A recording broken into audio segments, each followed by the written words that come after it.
السلام علیکم ورحمۃ اللہ وبرکاتہ۔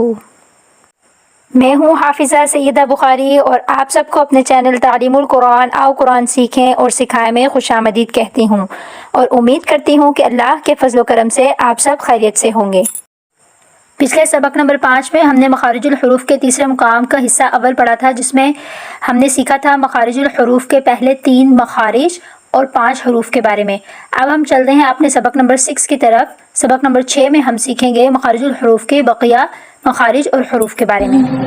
رحمن یا رحمن ساعدنی یا رحمن اشرح صدری قرآن املأ قلبی قرآن واصلح حیاتی قرآن۔ سبق نمبر 6 میں آج ہم سیکھیں گے مخارج الحروف کے تیسرے مقام کا چوتھا مخرج اور چھٹا حرف۔ لسان کا مخرج نمبر 4 جس کا حرف ہے ضاد، یہ زبان کے دونوں کنارے یعنی دائیں اور بائیں دونوں کناروں کو اوپر کے دانتوں یعنی داڑوں کی نوک سے جوڑتے ہوئے یہ حرف ادا ہوتا ہے اور اوپر داڑوں کو ادرس علیا کہا جاتا ہے۔ اب چلتے ہیں مخرج نمبر 5 کی طرف۔ مخرج نمبر 5 میں حرف ہے لام۔ لام کی ادائیگی زبان کی نوک سے ہوتی ہے۔ زبان کی نوک کو اوپر کے دانتوں کے سامنے والے مسوڑوں کے ساتھ جوڑتے ہوئے لام حرف کی ادائیگی ہوتی ہے۔ آپ اسکرین سے دیکھ کر اس کی پریکٹس بھی کر سکتے ہیں۔ لام لام۔ اب ہم چلتے ہیں مخرج نمبر 6 کی طرف، جس کا حرف نمبر 8 بنتا ہے اور یہ حرف ہے نون، اور نون کا مخرج لام کی طرح ہی ہے۔ یہ زبان کی نوک سے ہی ادا ہوتا ہے۔ زبان کی نوک کو اوپر کے مسوڑے سے جوڑتے ہوئے اس لفظ کی ادائیگی ہوتی ہے، نون۔ اب ہم چلتے ہیں مخرج نمبر 7 کی طرف، جس کا حرف نمبر 9 بن رہا ہے اور وہ ہے را۔ را زبان کی نوک کو گھماتے ہوئے اوپر کے دانتوں کی جڑ سے جوڑتے ہوئے اس لفظ کی ادائیگی ہوتی ہے اور اوپر کے دانتوں کو ثنایا علیا کہا جاتا ہے۔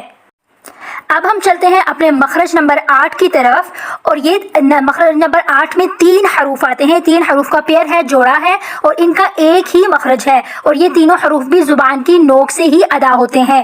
ان تینوں حروف تا، دال، طا، یہ تینوں حروف زبان کی نوک کو سامنے کے دانتوں کے کنارے سے جوڑتے ہوئے ان حروف کی ادائیگی ہوتی ہے، اور میں پہلے بھی بتا چکی ہوں پہلے مخرج میں بھی اوپر کے دانتوں کو ثنایا علیا کہا جاتا ہے۔ آپ اسکرین سے بھی پریکٹس کر سکتے ہیں، تا، دال، طا۔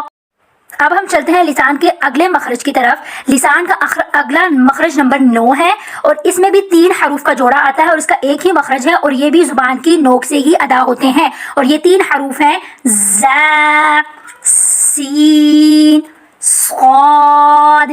یہ زبان کی نوک سے ادا ہوتے ہیں۔ زبان کی نوک کو اوپر اور نیچے دونوں کے دانتوں سے جوڑتے ہوئے ان حروف کی ادائیگی ہوتی ہے۔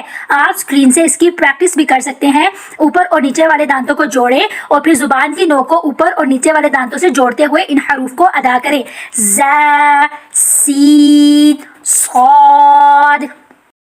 اب ہم چلتے ہیں لسان کے آخری مخرج نمبر 10 کی طرف، اور یہ بھی 3 حروف ہی ہیں اور یہ 3 حروف کا جوڑا ہے، اور یہاں پہ حرف نمبر 16، 17 اور 18 بن رہا ہے، یعنی آخری مخرج میں ہمارا 10واں مخرج بھی مکمل ہو گیا اور 18 حروف کی ادائیگی بھی مکمل ہو گئی۔ یہ 3 حروف ان کا بھی ایک ہی مخرج ہے اور یہ بھی زبان کی نوک سے ہی ادا ہوتے ہیں۔ زبان کی نوک کو اوپر کے سامنے کے دانتوں کے کناروں سے جوڑتے ہوئے ان حروف کی ادائیگی ہوتی ہے، ثا، ذال، ظا، اور یہ حروف بہت ہی سافٹلی ادا ہوتے ہیں۔ آپ میرے پیچھے اس کی مشق کر سکتے ہیں تاکہ آپ اچھے سے پریکٹس کر سکیں۔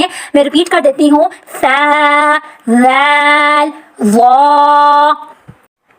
آج کے سبق کا خلاصہ، آج میں نے اس ویڈیو میں لسان کے مخارج کے پارٹ نمبر 2 کی ویڈیو بنائی تھی۔ آج ہم نے بقیہ لسان کے 7 مخارج کے بارے میں سیکھا ہے، جس میں کچھ حروف جوڑوں کی صورت میں تھے اور کچھ حروف الگ الگ ادا ہو رہے تھے، یعنی ان کا الگ الگ مخرج تھا، اور کچھ حروف زبان کی نوک سے ادا ہو رہے تھے، کچھ حروف زبان کے درمیانی حصہ سے ادا ہو رہے تھے، اور کچھ حروف زبان کے سب سے نچلے حصے سے ادا ہو رہے تھے۔ اور ہم نے دانتوں کے بارے میں بھی سیکھا کہ اوپر کے دانتوں کو ثنایا علیا کہا جاتا ہے، نیچے کے دانتوں کو ثنایا سفلا کہا جاتا ہے، اور داڑوں کو ادرس علیا کہا جاتا ہے۔ اور زبان کے نوک کو اوپر کے دانتوں سے کبھی جوڑا جا رہا تھا تو حروف کی ادائیگی ہو رہی تھی، اور کبھی زبان کو نیچے والے دانتوں سے جوڑ کے حروف کی ادائیگی ہو رہی تھی۔ امید ہے کہ اس مشق کو آپ اچھی طریقے سے اس کی پریکٹس کریں گے، اور ہر حرف کو ادا کرنے سے پہلے آپ اپنے دماغ میں ہر حرف کا مخرج رکھیں تاکہ آپ کو قرآن پاک پڑھنے میں بہت ہی آسانی پیش ہو۔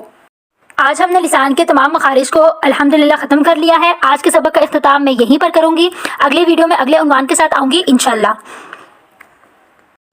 امید کرتی ہوں کہ آپ میرے اس کار خیر سے مستفیض ہوئے ہوں گے. اللہ پاک مجھے اور آپ کو دین کو سمجھنے کی توفیق عطا فرمائے. اسی کے ساتھ مجھے دیجیے اجازت. دعاؤں میں یاد رکھیے گا. فی امان اللہ.